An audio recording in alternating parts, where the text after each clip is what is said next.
अच्छा, आज का जो हमारा टॉपिक है वो है फ्रीक्वेंसी डिस्ट्रीब्यूशन। ठीक है। फ्रीक्वेंसी डिस्ट्रीब्यूशन होता क्या है? इसमें सिंपल लिखा क्या हुआ है कि when data are grouped according to magnitude the result series is called a frequency distribution. कि हम जब भी क्या करते हैं कि जब भी हमारे पास कोई डाटा होता है,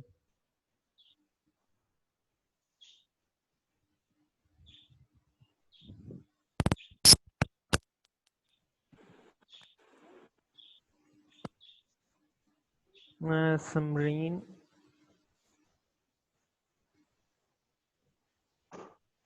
हेलो, सर। Yes sir. बेटा ये कौन सा? ये कंप्यूटर का सब्जेक्ट है। नहीं बेटा, ये तो आईकॉम की क्लास हो रही है। आपकी तो इस तो टाइम बायो की क्लास नहीं है। जी आई थिंक वो फिलहाल नहीं हो रही। तो ये तो आईकॉम की क्लास हो रही है, बिजनेस स्टार्ट की। ठीक है सर। जी। अच्छा। अच्छा, अब हमने क्या करना है कि हमारे पास जो डाटा होता है, कल भी बताया था कि डाटा क्या चीज़ होती है। डाटा वो चीज़ होती है जो हम कलेक्ट करते हैं कहीं से भी, जो हमारे पास हम डिफरेंट कहते हैं ना कि हमारा डाटा, ये डाटा वही चीज़ होती है जो आप जमा करते हो किसी चीज़ को। ठीक हो गया। हमने डाटा कलेक्ट कर लिया। अब वो क्या कहता है कि उसके जो डाटा हमारे पास है उसकी उसको हमने जब अरेंज करके किसी ग्रुप की शक्ल में ये जमा कर लिए, तो उससे जो रिजल्ट बनता है ना, वो हमारे पास क्या होती है? फ्रीक्वेंसी डिस्ट्रीब्यूशन होती है। जिस तरह हमने मैंने कल भी बताया था परसों कि फॉर एग्जांपल हमने आपका डाटा कलेक्ट किया, आपके नंबर कलेक्ट किए। फॉर एग्जांपल हमारे पास नंबर आते हैं, जिस तरह हम यूनिवर्सिटीज़ में जब अप्लाई करते हैं तो वो हमें क्या करते हैं, वो हमसे दो तीन प्रोग्राम पूछते हैं कि आप किस किस प्रोग्राम में जाना चाहते हो। ठीक हो गया। अब वो क्या करते हैं, उसके मुताबिक फिर वो मेरिट बनाते हैं।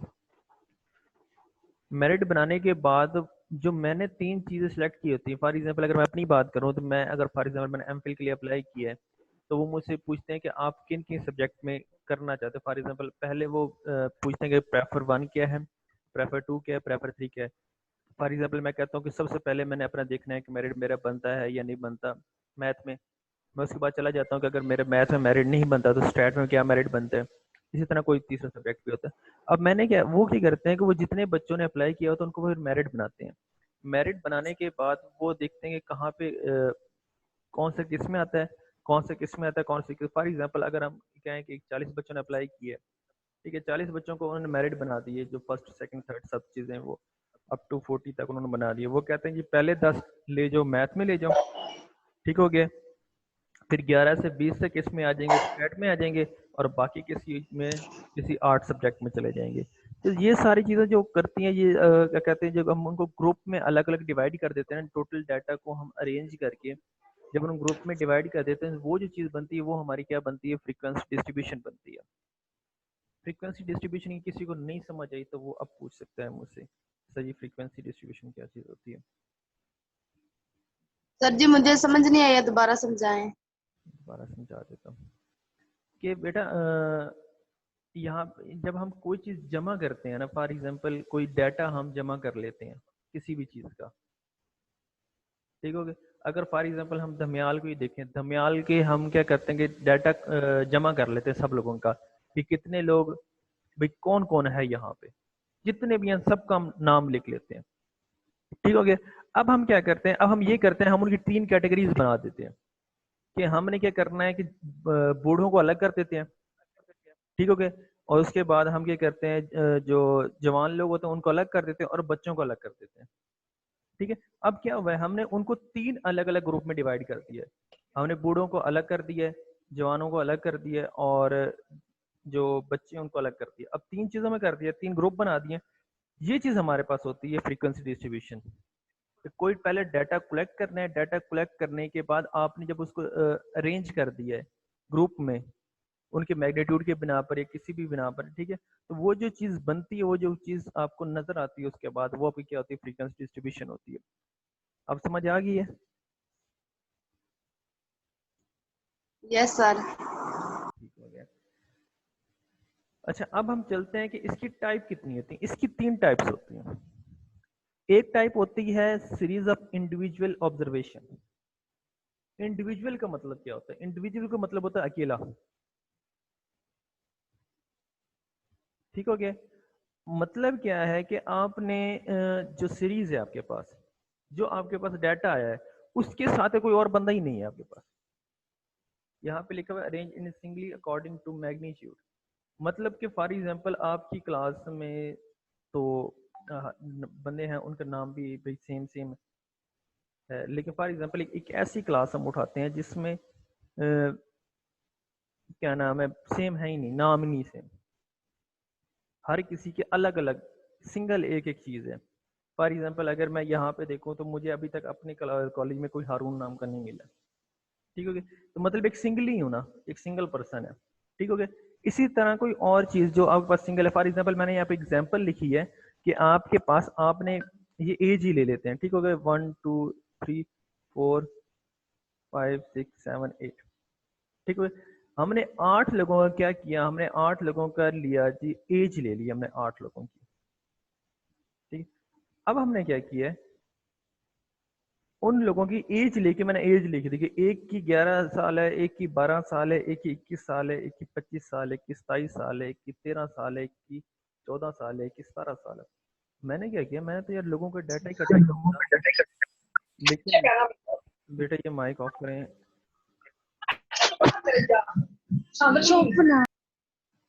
अच्छा, हमने डाटा कलेक्ट किया। डाटा कलेक्ट करने के बाद हमारे पास एक ऐसा डाटा आ गया है जो किसी से मैच ही नहीं करता। मतलब हर किसी का डाटा दूसरे से अलग है, हर किसी का डाटा यूनिक है। मतलब एक सिंगल है, यानी कि 11 वाले का कोई और दूसरा है ही नहीं, मुतबादिल है ही नहीं। 12 वाले जिसकी 12 की एज है, उसकी कोई और दूसरे को ऐसा है ही नहीं। ये 21 है, उसकी कोई ऐसा बंदा हमें दूसरा मिला ही नहीं है जिसकी कोई 21 हो। ठीक हो गया? तो ये सारी चीज होती है। अगर ऐसा हमें कोई डाटा मिलता है तो वो हमारे पास क्या होता है, वो फ्रीक्वेंसी डिस्ट्रीब्यूशन की पहली टाइप में आता है, सीरीज ऑफ इंडिविजुअल ऑब्जर्वेशन। इसमें किसी को मसला? No sir. ठीक हो गया। बाकी भी कोई बोल रहे हैं? कौन है जो एक ही बंदा बोली जा रहा है? नो सर, कोई प्रॉब्लम नहीं है। अच्छा, अब हम आ जाते हैं डिस्क्रीट सीरीज पे क्या मतलब होता है। फॉर एग्जांपल हमने जैसे पहले ऊपर पढ़ा था कि हमें कोई ऐसा डाटा इकट्ठा कर लेते हैं जिसका एक के मुतबादिल सिर्फ एक ही हो। ठीक है? अब डिस्क्रीट में क्या होता है, डिस्क्रीट में कहता है कि कोई जरूरी नहीं है, एक के मुतबादिल कई हो सकते हैं। ठीक है? एक के मुतबादिल एक तो हो सकता है, लेकिन एक के मुतबादिल और भी हो सकते हैं। फॉर एग्जांपल यहाँ पे जो सबसे पहले लिखा हुआ है, मैंने यहाँ पे फॉर एग्जांपल टेस्ट लिया था, लेट कर लेते हैं, टेस्ट लिया जिसके मार्क्स क्या हुए कि मैं देख टोटल मार्क्स से जी 17 कर लेते हैं। ठीक हो गया? 17 है। अब मैं ये देखना चाहता हूँ कितने बच्चे 10 पे आए हैं, कितने बच्चे 12 पे आए हैं, कितने बच्चे 14 पे आए हैं, कितने बच्चे 15 पे, कितने 17 पे। फॉर एग्जाम्पल मैंने बच्चों से पूछा कि बच्चे मुझे ये बताएं कि कितने बच्चों के 10 नंबर है। 3 बच्चों ने खड़ा कर दिए हाथ में, 3 लिख दिए। ठीक हो गया? कुछ मैंने पूछा फिर 12 किन के हैं, तो जब 12 वाले बच्चों ने हाथ खड़ा किया मैंने वो लिख दिए। 14 मैंने पूछा, 14 करके मैंने उनके हाथ, इस तरह सबके मैंने क्या चीजें इंडिविजुअल लिख दिए। अब हमारे पास क्या है, हमारे पास ऑब्जर्वेशन एक है, लेकिन उसके क्रॉसपॉन्ड जो हमें फ्रीक्वेंसी मिल रही है वो डिफरेंट है। पर जिस तरह मैंने ऑब्जर्वेशन, हमारी मतलब क्या, जो मैं जिसके लिहाज से मैं देखना चाह रहा हूँ कि फॉर एग्जांपल मैं 10 के लिहाज से देखना चाह रहा हूँ कि कितने बच्चे हैं इस क्लास में जिनके 10 मार्क्स आए हैं, तो जो उसके रिजल्ट आता है वो फ्रीक्वेंसी होती है। फॉर एग्जांपल ये हमारे पास क्या है, ऑब्जर्वेशन है 10 हमारा। ठीक हो गया? ये मैं इसको बोल रही है, और ये जो हमारी जो उसके क्रॉसपॉन्ड रिजल्ट निकल रहा है, ठीक हो गया, वो हमारा क्या है, वो हमारी है फ्रीक्वेंसी। अब बात समझ आ गई डिस्क्रीट सीरीज में क्या चीज आएगी? Yes sir. ठीक हो गया। अच्छा, अब हम चलते हैं कंटिन्यूस सीरीज क्या होती है। कंटिन्यूस सीरीज ये होती है कि हमें क्लासेस बनाते हैं, क्लास इंटरवल बनाते हैं। ठीक हो गया? और फिर उस समय देखते हैं कितने बच्चे आ रहे हैं। फॉर एग्जाम्पल पहले हमने ऊपर एक फिक्स कर दिया था, डिस्क्रीट में हमने फिक्स किया कि 10 वाले मार्क्स कितने वाले हैं, 12 वाले कितने वाले हैं, उसके बाद 17 वाले कितने वाले हैं, ऐसे। अब हम कंटिन्यूस सीरीज में क्या करते हैं, कंटिन्यूस में हम एक से स्टार्ट करते हैं एंड तक ले जाते हैं।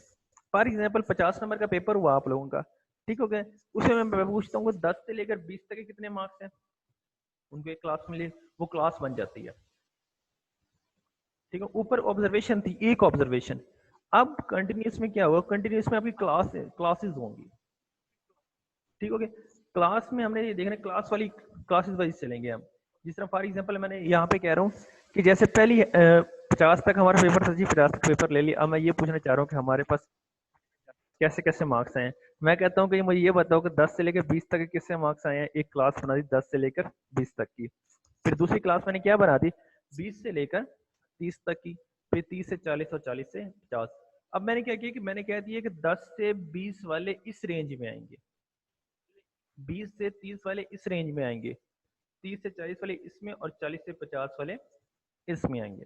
तो ये होता है कि फॉर एग्जांपल हमारा डाटा बहुत ज़्यादा बड़ा है, तो उसको हम ऐसे कंटिन्यूस सीरीज में जाके ज़ाहिर करते हैं। फॉर एग्जांपल अगर मैंने एक डाटा को रिप्रेजेंट करना है, स्टार्ट मैंने करना है 10 से, ठीक है, और मैंने एंड पे लेके जाना है उसको 1000 तक, तो उसमें हम ज़्यादातर कंटिन्यूस सीरीज करते हैं कि हम कहते हैं कि 1 से लेकर 100 तक इसमें आ जाते हैं, 100 से लेकर 200 वहाँ, 200 से लेकर 300। तो इस तरह के, क्योंकि हमारे डाटा काफ़ी ज़्यादा, हमारे डाटा ये तो नहीं है कि 2-4 नंबर का डाटा होगा, डाटा हमारा बहुत ज़्यादा होता है। तो वो हमारी सारी चीज़ें क्या होंगी इस कंटिन्यूस सीरीज में आएंगी। अभी बताना, अभी आपको बनाना नहीं सिखा रहा, सिर्फ बता रहा हूँ अगर आपके पास डाटा आता है तो आपको पता कैसे चलेगा कि हमने इसके क्रॉसपॉन्ड कौन सा टेबल बनाना है, कौन सी फ्रीक्वेंसी डिस्ट्रीब्यूशन बनानी है। कंटिन्यूस में कोई मसला?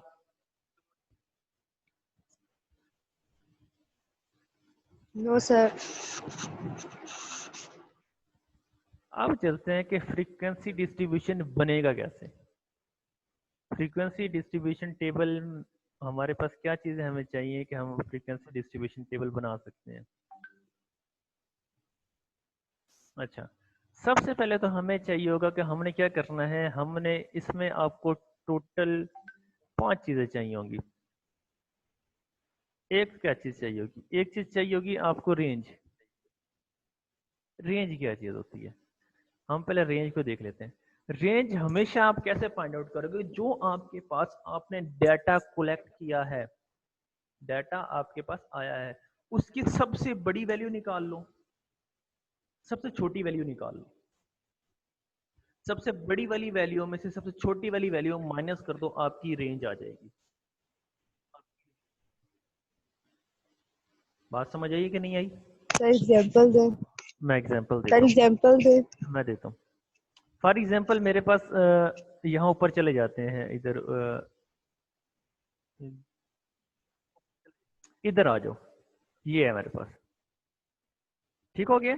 मैं इस डाटा की रेंज निकालना चाहता हूँ, इस डाटा की मैं क्या निकालना चाहता हूँ, रेंज। तो इसकी सबसे बड़ी वैल्यू क्या है, एक्स एम क्या है हमारे पास, 27, ठीक हो गया, क्या है 27, और एक्स नॉट की सबसे छोटी वैल्यू क्या है 11।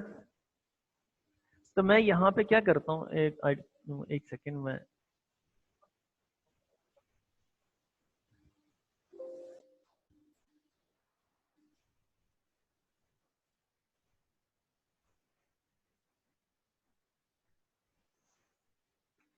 यहाँ पे अभी मैंने देखा कि हमारे पास जो एक्स एम है वो बना है 27, और एक्स नॉट बना है मेरे पास 11। ये दोनों चीजें हैं, मुझे निकालनी है अपनी 11। रेंज। तो वो होती है x m minus x naught is equal to 27 minus 11, आपका आंसर आ जाएगा। ठीक हो गए, किसी को मसला यहाँ पर? 16 नो आपकी सर। रेंज है, रेंज निकालनी आ गई, यस सर। ठीक हो गया।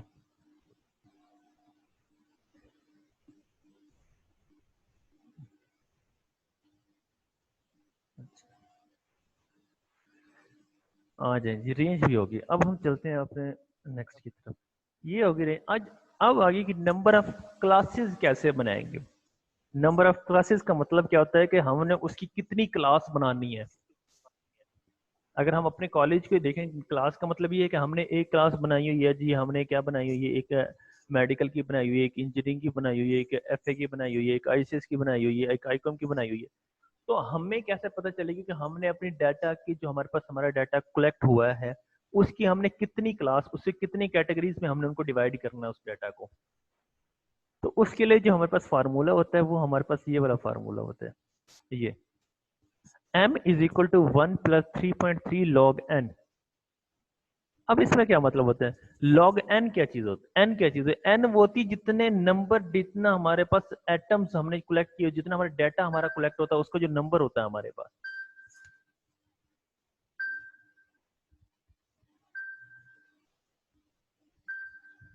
एक सेकंड रुकिए।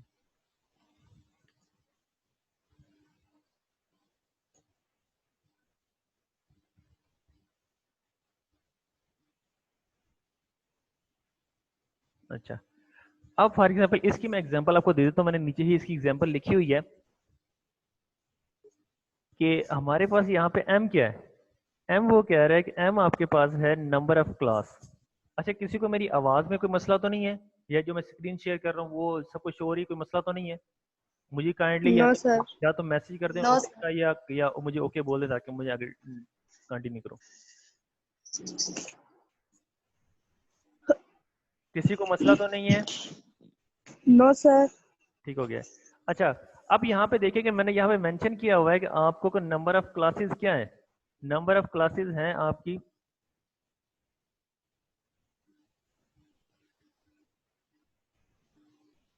नंबर ऑफ क्लासेस को वो शो कर रहा है m से, ठीक हो नहीं, नंबर ऑफ क्लास जो है, और जो टोटल नंबर एटम्स हमने कलेक्ट किए हैं वो क्या है हमारे पास n। अब n हमारे पास, फॉर एग्जांपल हम ऊपर चले जाते हैं, मैं n बता देता हूँ आपको n क्या चीज होती है। n ये चीज है आपकी, गिने 1 2 3 4 5 6 7 8। अगर इसका पूछा जाए कि इसकी n क्या है, तो n इसकी क्या है, 8 है। बात समझ आ रही?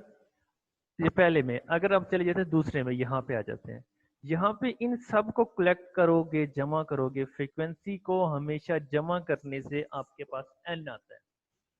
n वो चीज होती है जो टोटल होती है। फॉर एग्जाम्पल, अगर मैं आपकी क्लास की बात करूं, तो जब मैं आपकी क्लास का रिजल्ट पूछूंगा तो मैं किसी को ये तो नहीं कहूंगा आप अपना रिजल्ट ना बताओ, सबको पूछूंगा ना।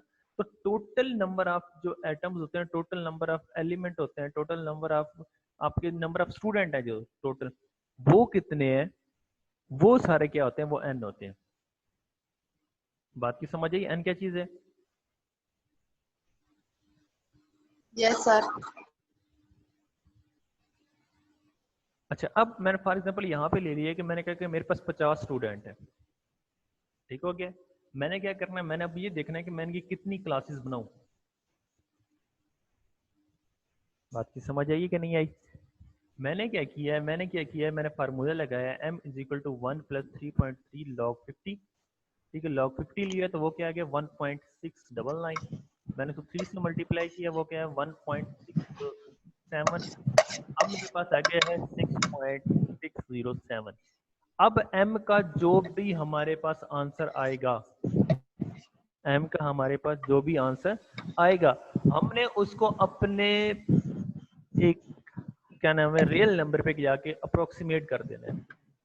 फॉर एग्जाम्पल यहाँ पे क्या है 6.607, तो मैंने उससे अगले नंबर पे चला जाऊंगा, वो क्या हो जाएगा, 7 नंबर हो जाएगा, यानी 7। क्योंकि हम क्लासेस, आधी क्लास तो कोई नहीं बना सकते ना, हमने क्लासेस सब बराबर बनानी है।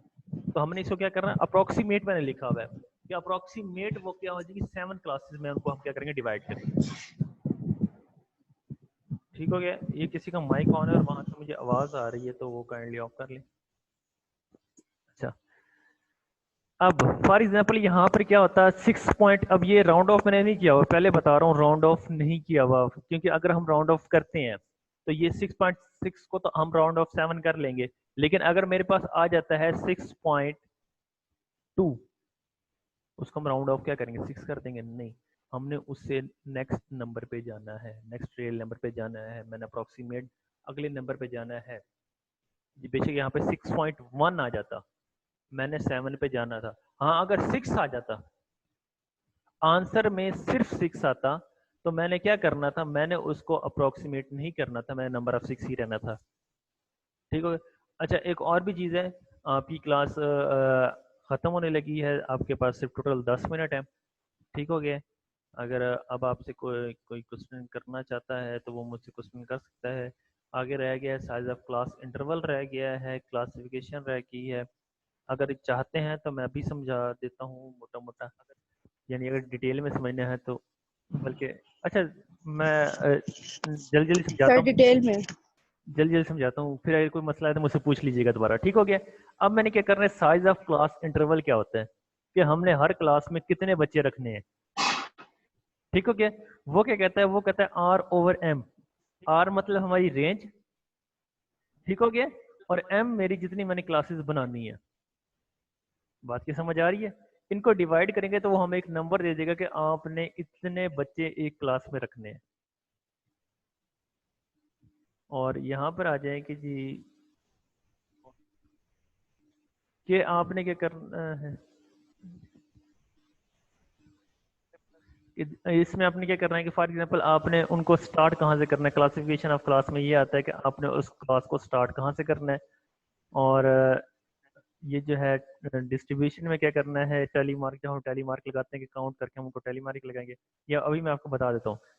और ये क्या है, समीशन के फ्रीक्वेंसी, जिन टैली मार्कों को गिन के आपने फ्रीक्वेंसी लगा लेनी है। अब मैं यहाँ पे एक चीज़ करवाने लगा हूँ, ये जो डेफिनेशन आपकी ये जो आई हुई है। ठीक हो गया।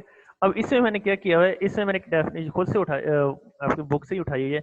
उन्होंने क्या किया, उनके पास 40 टोटल हैं जो आपने एटम्स कलेक्ट किए हैं। हमने सबसे पहले क्या किया है, हमने उनका x m minus x naught निकाल लिया। ठीक हो गया।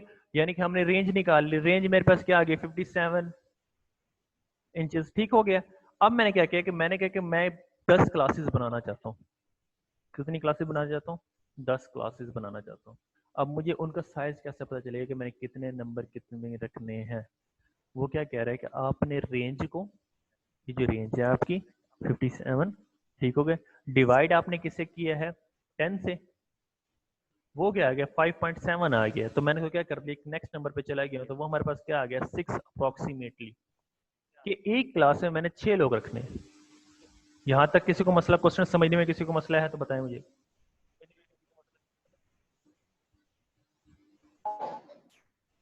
हेलो। No sir. ठीक हो गया। अब ये देखें, अब उसने ये बनाया हुआ है कि सबसे पहले जो सी थी आपकी स्मॉलेस्ट वैल्यू, वो थी 119, ये नंबर था। ठीक हो गया। सबसे छोटा नंबर क्या था आपका, ये 119। अब मैंने क्या किया है, मैंने अपनी क्लासेस को उससे एक पिछले स्टेप से स्टार्ट कर दी। वो मेरी मर्जी होती है। ठीक है, पिछले स्टेप से एक इसलिए स्टार्ट किया कि थोड़ा सा, अगर आप स्मॉलेस्ट वैल्यू से भी स्टार्ट करना चाहते हैं तो कोई मसला नहीं है। ठीक हो गया। अब ये देखें, मैंने क्या किया कि 1118 से स्टार्ट किया और 123 तक गया हूँ। यानी कि मैंने क्या किया, ये एक 1118 देखें, 1119, 120, 121, 122 और 123, ये 6 नंबर बनते हैं। वही आ गया ना अप्रोक्सीमेटली 6 से जाऊँ। ठीक हो गया। अब जहाँ पे ये क्लास खत्म हुई है उससे नेक्स्ट नंबर से मैंने क्लास स्टार्ट किया 124 से। अब 124, 125, 126, 127, 128, 129, ये भी 6 नंबर है। इसी तरह हमने सबकी 6 की क्लास इंटरवल रख के मैंने क्या किया हुआ है, क्लास बनाई हुई है। अब मैंने क्या किया हुआ है, मैंने देखना है कि 118 से लेकर 123 तक जो नंबर है मैंने वो यहाँ पर रखने हैं। अगर मैं अपना ये क्वेश्चन देखूं तो यहाँ पे 118 से लेकर 123 तक सिर्फ एक ही नंबर है। वो कौन सा है, ये वाला नंबर है 119। इसके अलावा और कोई नंबर नहीं है यहाँ पे। तो उसका टैली मार्क मैंने 1 लगा दिया है। उसके बाद मैंने 124 से जब मैंने स्टार्ट किया है 129 तक मैंने वो नंबर कलेक्ट कर लिए। अच्छा, इसका एक और तरीका होता है, सबसे आसान तरीका जो होता है कि ये जो नंबर आपको वो दिए हुए हैं ना, इनको आप अरेंज कर लो असेंडिंग ऑर्डर से। असेंडिंग ऑर्डर क्या होता है, असेंडिंग ऑर्डर ये होता है कि इनको पहले आप तरतीब से लिख लो छोटे से बड़े की तरफ। आपके समझने के लिए बहुत आसान हो जाता है। आपको फ्रीक्वेंसी बनाने वक्त, आपको टेबल बनाने वक्त इतनी आसानी होती है कि यानी कि आपके टेबल में कोई गलती नहीं होती। अगर आप इनको अरेंज कर लेते हो। फॉर एग्जाम्पल मुझे अब ढूंढना पड़ रहा है कि 119 यहाँ पड़ा है, 119 से बड़ा कहाँ नंबर है, ऐसा मुझे ढूंढना पड़ना। अगर फॉर एग्जाम्पल इनको हम अरेंज करके लिखते, 119 पहले ही अरेंज करके लिख लेते, तो मुझे अच्छे से याद, अच्छा 119 सारा यहाँ पे आ जाएगा, अच्छा 126 सारा वो इसमें आ जाएगा, उसके बाद 128 सारा वो इसमें आ जाएगा। तो ऐसे अब मैंने क्या किया, फ्रीक्वेंसी क्या होती है, जितने टैली मार्क होते हैं उसकी फ्रीक्वेंसी मिली देती है, यानी कि ये 1 है, ये 1 आ गई, ये 3 टैली मार्क्स हैं, यहाँ पे 3 फ्रीक्वेंसी, ये 4 टैली मार्क्स हैं, यहाँ पे 4 आ गया। 5 का उसने मैंने बताया था कि 5 को हमने कैसे लिखना है, कि 4 लाइनें लगा कर एक क्रॉस में हम लाइन लगा देंगे, वो हमारे पास क्या बन जाएगी, 5 बन जाएगी। सीमा अब उठी है। अच्छा, ये हमारे पास हमारा क्या आ गया, आंसर आ गया। अच्छा अब